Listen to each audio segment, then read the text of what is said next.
Hello, everyone. Welcome to our next episode in Marketing to Agents podcast. And as always, I have Lalit with me. Hey, Lalit, great to have you here. Hey Ashwini, great to be here. Fantastic. So, Lalit, a lot like always, again, this space is evolving so fast. And as always, we have tons of things to talk about, tons of interesting news to cover. And so, let's dive right in. The first news is very interesting and I think is touching a few segments, and a lot of players are also involved in that. So we are seeing that there is something going on with AI search. So, for example, the core AI search, there is some risk in measurability now, and it's not as stable or constant as it was meant to be. So the first data that we saw coming out of ChatGPT was that suddenly the citations for Reddit dropped by almost 86%. So whatever Reddit was, wherever Reddit was getting cited in ChatGPT, it saw a significant drop. We did cover this deep analysis on airpulse as well, but it was interesting to see that suddenly, just with one change on the backend algorithm, suddenly now Reddit links are no longer getting cited in ChatGPT.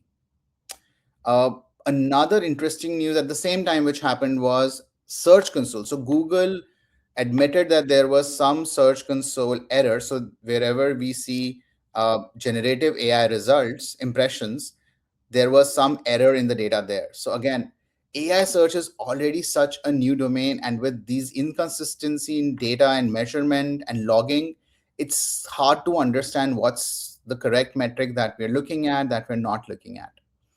So first of all, let's get started with this, and then we'll discuss more offshoots coming out of just this news. What do you think about this? What's happening? Why is there so much shifting going on in the way it's getting measured, or the way the citations or things are getting reported? Yeah, I think AI search and the change in the search paradigm that is getting prime time spotlight, and that is putting a lot of these numbers, the expectation of accuracy under stress test, right? Earlier it was maybe getting discussed in some niche blogs, but now these are all part of mainstream conversations. People are reporting real revenue impact. Public companies are getting affected. So I think when anything gets spotlight, I think initial few days or initial few phases, I think it takes for stabilization. That is one. Second is, I think with the spotlight, people like ChatGPT are basically sort of revisiting their quality criterias when it comes to, let's say, trusting various sources. And on the same timeline, what is also happening is that since people knew that Reddit is getting cited, a lot of, let's say, spam attention or people trying to game the system, all of those kind of entities have gone extremely active on Reddit. Although their spam control and moderation, uh, what you say, the moderation systems are pretty decent, but still, I think these scammers are a step ahead, right? So quite obvious that the ChatGPT would have seen, let's say, a slight dip in quality, and they might have internally sort of, the AI might have internally decided to sort of give preferences to other sources of information which are more editorial, right, and not UGC. So it's a dynamic surface area, and I think right from let's say some bugs getting surfaced because people are now looking at data a lot more, intentfully and sort of cross-checking data. And then secondly, I think quality parameters getting revisited. And third is, I think it is it is going to be a race between scammers and these AI engines, right? So this is probably all of what we are seeing is kind of like everything coming together into some of these issues getting surfaced. Absolutely. However, a couple of points that now that you delve deeper into this scammer part. So, for the longest period of time, at least I've known this for about 6 to 10 months. For the brands, Reddit was a holy grail, right? So, if you are supposed to build your AI search, AI overviews, or visibility in AI searches, Reddit was supposed to be the holy grail where if you do well, if you're able to get good answers or good mentions there, AI searches would pick you up. Now, you mentioned about there could be scammed, and therefore could be scams which are getting captured there. Now, couple of points there. So number one is that, first of all, so I'm assuming that ChatGPT is still, or any such AI search would still be crawling all of these sites, and maybe they are still composing their answers using that information, but they're no longer citing that. Would you think that, or you think that now even the crawl that may be happening on Reddit, that itself is going to significantly go lower? That's one part. But let's, yeah, discuss that. Then I have another theory on why this could have happened. Sure.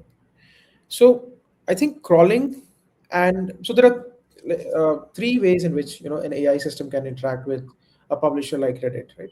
First is where they have to index the content, and so that the traditional search that we know of, right, where if you hit a web search API, your content has to be indexed, and then you should be able to appear in the search results.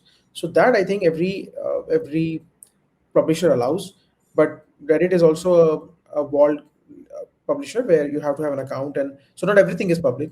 Totally depends upon the subreddit policy and overall content policy. So we can safely assume that the content is available for indexing, but not for, let's say, pre-training.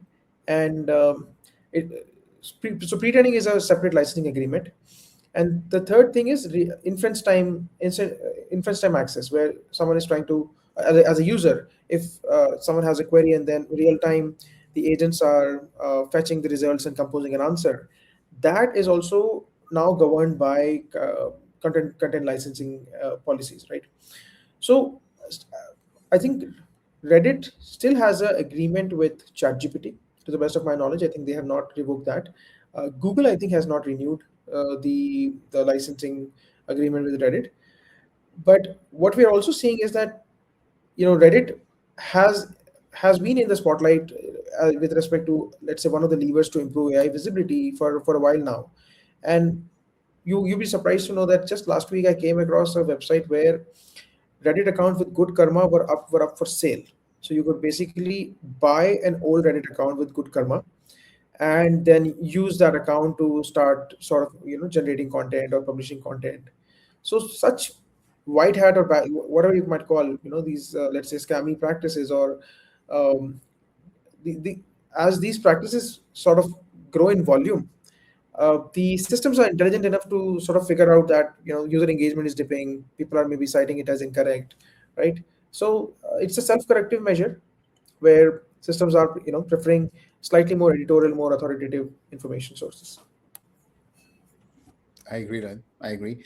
And what you mentioned about their deal with Google falling through, actually, that was my other theory behind this, that maybe somewhere their talks with ChatGPT, although they're still partners, but maybe that have those talks have fallen through, or maybe those have ended. We are seeing the impact immediately now, but maybe in a few weeks that gets announced where either Reddit would have signed an exclusive massive deal with some other bigger LLM player, and thereby it's cutting off from the generic ones, or it whatever deal they had with ChatGPT that would have fallen through, and therefore ChatGPT might have taken them out as a preferred publisher. I was just thinking that maybe there is some other bigger motivation as well, because this would be exactly immediately get noticed. And interestingly, no other LLM engine has yet taken any action against or hasn't seen any change in the citations from Reddit. So it's interesting that this happened only Yeah. for ChatGPT. But yeah. Yeah. So I think Reddit has taken some really visible steps in the direction of building their own AI centric products. So they're working on their own some sort of an answer product, and also AI generated podcasts from threads, and AI generated videos from, let's say, summarized content. So whatever is breaking news and whatever people have discussed, Reddit would be ready with, let's say, a video, right, where all of what was discussed in the Reddit communities for that topic, it would be summarized as a podcast or as a video. So they are themselves optimizing for, let's say, eyeballs and advertiser revenue. So not really sure what might happen there, but my Hmm. personal theory is that all content creation, right, will be conversational. I think world has discovered podcasting as a great way for naturally letting the conversations flow, and all information access will be personalized, right? Publishing will be through conversations, and the information access will be personalized through your own agent or your own preferred AI answer engine. Agree. That's a good. That's an interesting point. And then let's just now taking an example from, so now for brands now, how what changes for the brand? So for example, now of course Reddit seems to be from ChatGPT, yes, it's now not quoted that much. Now for brands, how do they figure out where should the focus be? So do we not generally go after such UGC content? Like Reddit was one example, but it could be Quora, it could be Twitter, it could be many other places where a brand today publishes or tries to get the third party authority by having mentions for their brand. So again, whatever is can be done organically, where if there are news articles which can quote you, that's separate. But from a brand, then how should the brand strategy change now if they want to get ranked on an AI search or get mentioned there? Because looks like these publisher agreements, or these could still be very unstable. So what should the brand takeaway be from this particular aspect?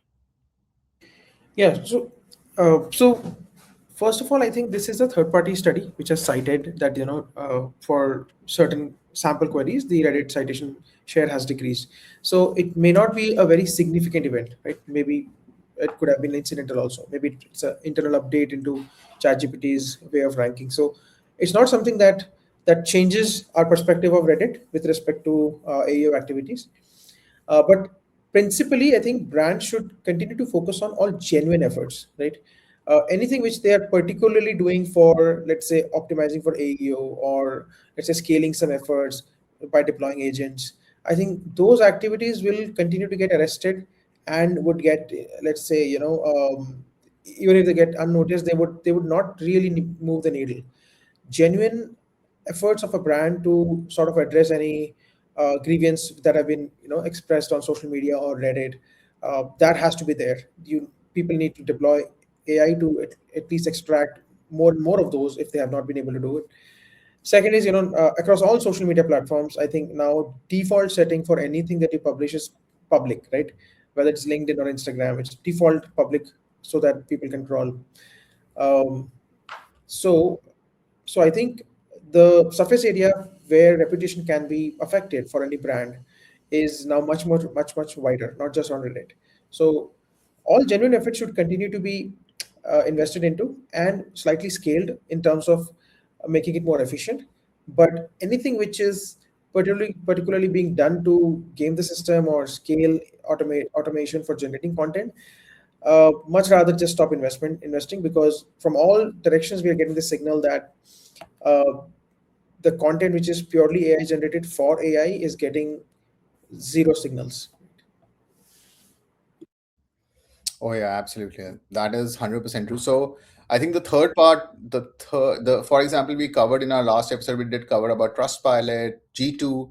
Those seem to be still relevant because those are your champions, your customers who are giving positive feedback, and those are still valid signals. But yeah, could be, and but yeah, other third party UGC content publishers could be, if it is genuine, should still continue doing it. uh, and anything which is done specifically to get AI mentions or AI content, just be wary about not investing too much into it, because as Google has taken steps against it, there would be others who will follow in suite and might not accommodate so much. Again, similar to what during SEO era, the same rule of thumb was that don't do things just to attract the bots and the crawlers, rather do things for the user, general organic things. Yeah. So, Yes. Ashwani, I think this is going to be a very fine balance which the social media platforms would have to strike, because they certainly want more content to be produced, because the economics really work out, right? More content means more engagement, more creators, more advertisers. So they definitely want to remove the friction from content creation, and AI definitely helps. Uh, so my theory is that they might, almost every publisher might launch their own suite of AI tools, which would which would which would be positioned for, let's say, helping a genuine human creator reduce the friction of editing or reduce the friction of creation, And all third-party content creation tools where you can just prepare something and just you're using the platform to upload the content, they would be at the outset discouraged unless something is extremely viral, extremely good, that sort of scales the organic visibility, organic let's say distribution on its own. But by default, the starting weightage of externally created and edited content will be much lower as compared to, let's say, something which is getting created on the platform using the suite of that the platform itself provides. Like we have seen very recently, YouTube is launching a lot of these creator-centric editing tools. You can now edit your you can use Google Omni to edit your YouTube Shorts, add some effects. So those are the things which that would help the platform to at least capture the signals that this is a genuine human effort being put behind the creation of the content. It's not something that is automated and scaled. So we've already seen LinkedIn, right? If you are using their AI, I think they still continue to give you distribution. But if you sort of copy paste something from outside, I think the distribution is like much lesser. They're able to find out that it has signatures and patterns.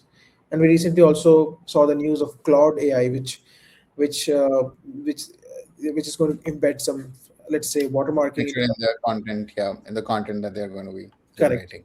Yeah. Correct. So there is see, engagement is the golden goose for these platforms, right? If the Mhm. engagement drops, uh, they probably are worthless, right? So they will do everything and anything under the sun to protect the engagement and in fact grow the engagement. And myself, just speaking as me as one single data point as a user, for on Twitter, if I know for sure, if I've somehow got to know that a certain account is fully AI powered, right? I just ignore what they have posted, regardless of how long it is, how interesting it might be. But somehow my filter of ignoring that post when it is in my feed is much higher. So I think they have to really, like aspire to strike a really fine balance where the friction is reduced while human genuine effort is also, let's say, captured and scaled. Completely agree. One good example of this is this AI generated mini clips, mini series. So we've been seeing a lot of those in shorts, in YouTube shorts or in TikTok. There are these 1 minute typical clips, and they'll have like 10 such episodes, and then that'll cover one storyline. And it's interesting. Sometimes it catches your interest. So you're right. The quality and the engagement finally decides how good it is, even if it's a high authority research article where you have original findings, but you've used AI to help write that article. I think that'll still have a lot of value in it. Yeah, eventually, I think engagement and the authority, the value that you're giving to the user, I think will drive the final decision of whether it gets distribution or not. Perfect. On distribution length, we did talk about Google introducing a new feature where you could mention a preferred publisher. Do you want to cover something around that? Yeah. So this is something just is like breaking news kind of thing. So just yesterday, Google announced that publishers can basically add a little widget to their, it's kind of like an action button where uh, the viewers or readers can sort of express that this publisher should be in my preferred list of publishers. Very similar to the Facebook like button. It's a small embed that any publisher can add to their website or any page, and that would then signal uh, Google, right? And that this is assuming that everybody's using Chrome, they're already logged in, so single click works, right? So but they made it largely frictionless to just signal from the user that this publisher is something that they want to see more of in their AI overview answer composition, right? So I think this is a good step because uh, if if my favorite publisher is getting preferred in the answers that I'm looking for, it obviously also result into me clicking that, right, and then going to the website. So in a way this is coming across as a win-win situation. Hats off to the product management team at Google, which sort of did something which was not very obvious but out of the blue, but really nice.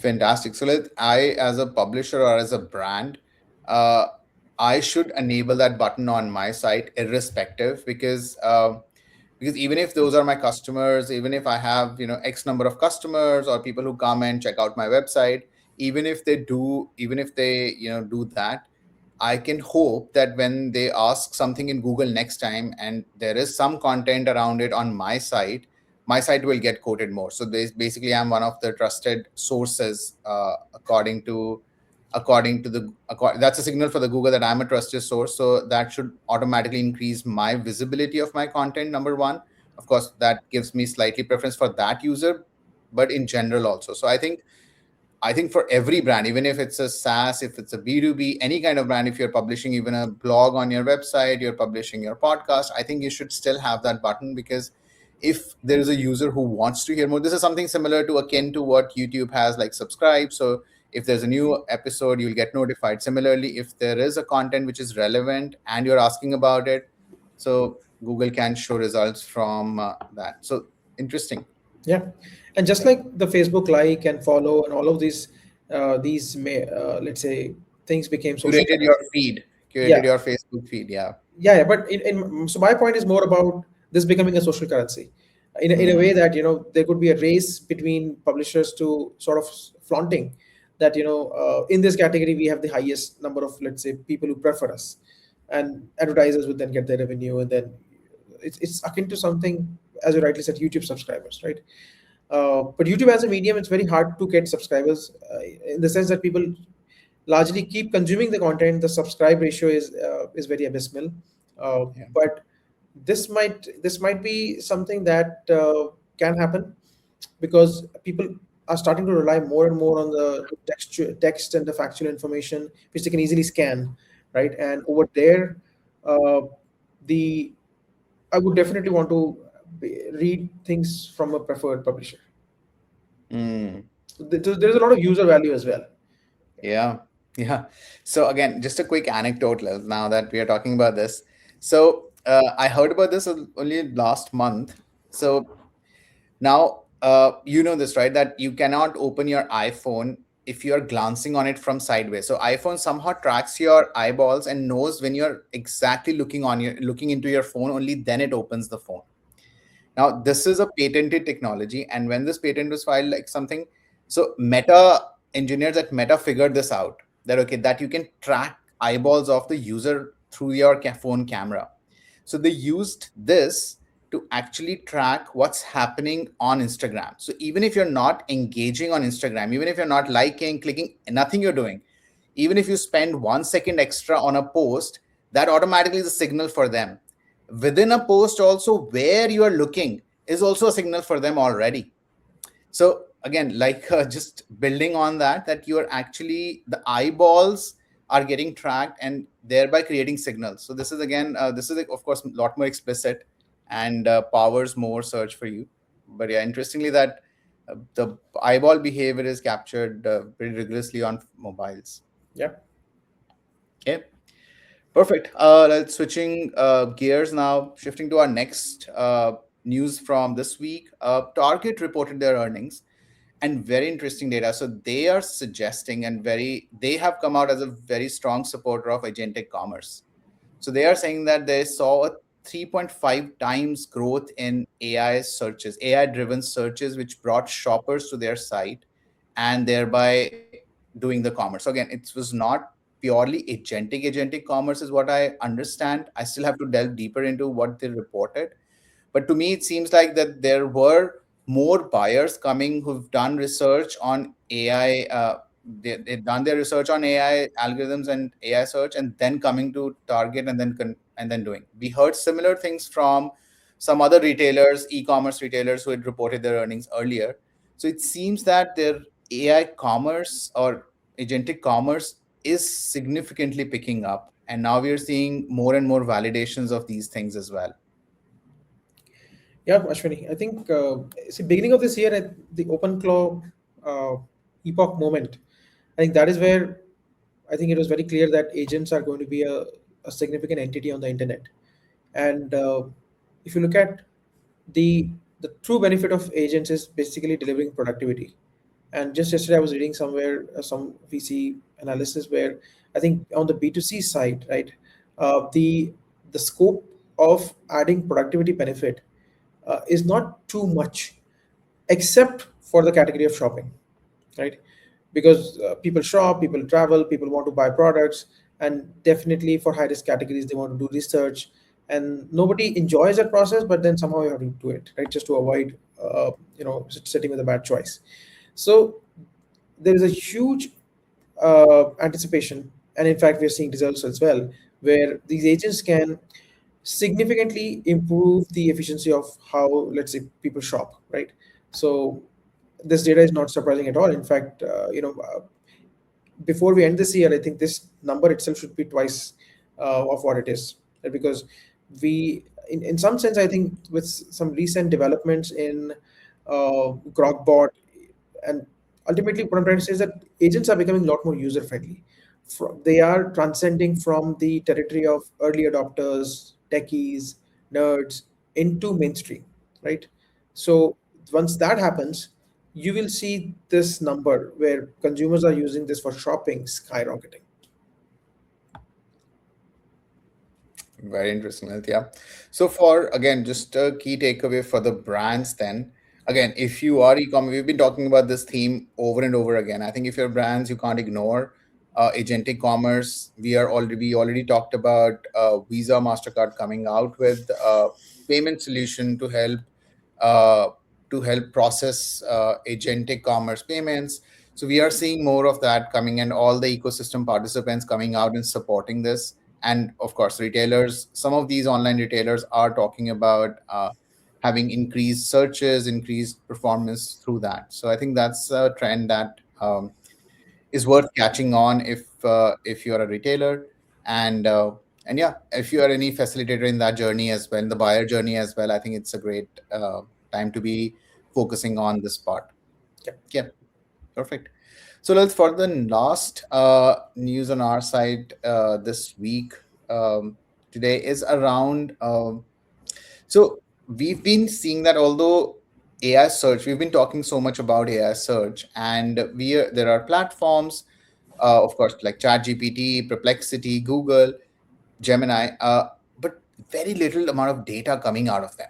Very little data that they share, very little data that they provide around, okay, how many searches, where searches, very little analytics. Only one, I think, one structured analytics that we've started getting from May is what we get from Google Search Console, nothing else. So, in all of this, where it's becoming so important, organic traffic is dropping, AI searches are increasing with no data at all. We are seeing a plethora of now new tools, independent tools getting built, which are trying to tackle this problem. What is your view on that? And again, if you want to talk about couple of these tools which are interesting, and what's your view on how sustainable is that? Finally, do the platforms eventually will need to come in and provide some relevant tools to retailers, to publishers, to brands? What do you think about this? Yeah. I think the the since the search surface area has been fragmented, right? I think the last 18 to 24 months, I think you're starting to see the growing fragmentation in the search space, from 85% or close to 90% Google as the dominant player in search. We're now seeing search getting fragmented at ChatGPT, Perplexity, Gemini, and then various agents that people are using.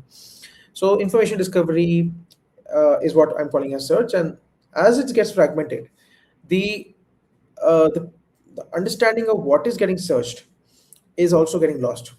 Earlier, a brand could very confidently rely on what data Google is showing in their search console, and could very confidently assume that this is exactly what people are searching and this is what they have to optimize for, right? Today, since it is fragmented, there is no one single source of truth, right?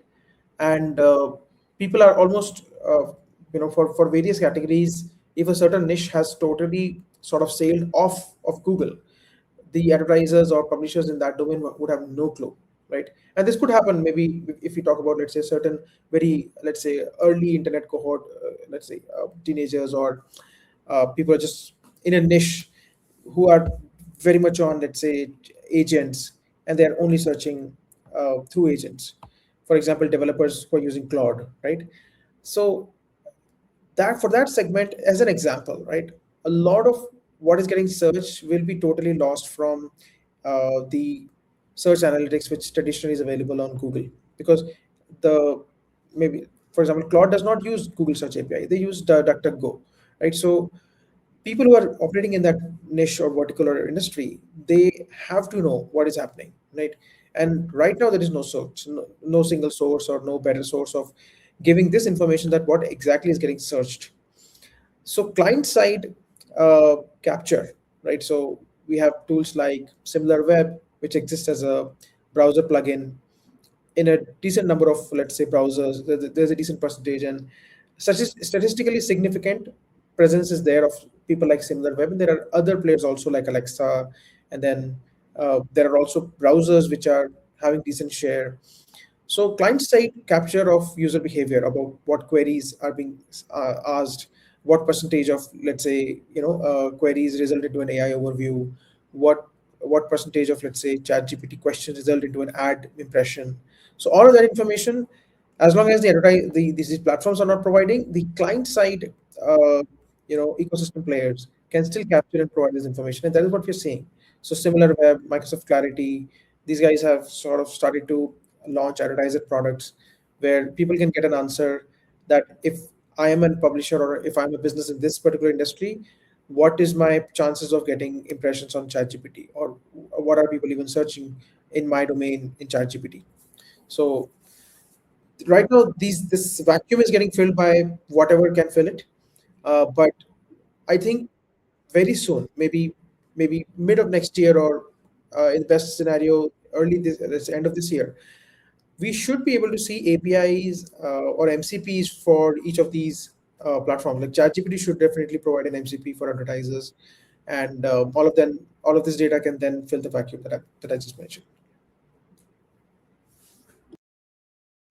Absolutely, Length. Yep. And yeah, interesting you mentioned about Similar Web. Similar Web launched a tool to track ChatGPT advertisements. So as the ads are, uh, we are going to see more ads across platforms. So Similar Web launched a way to show which categories and what percentage of search queries are now seeing ads at ChatGPT.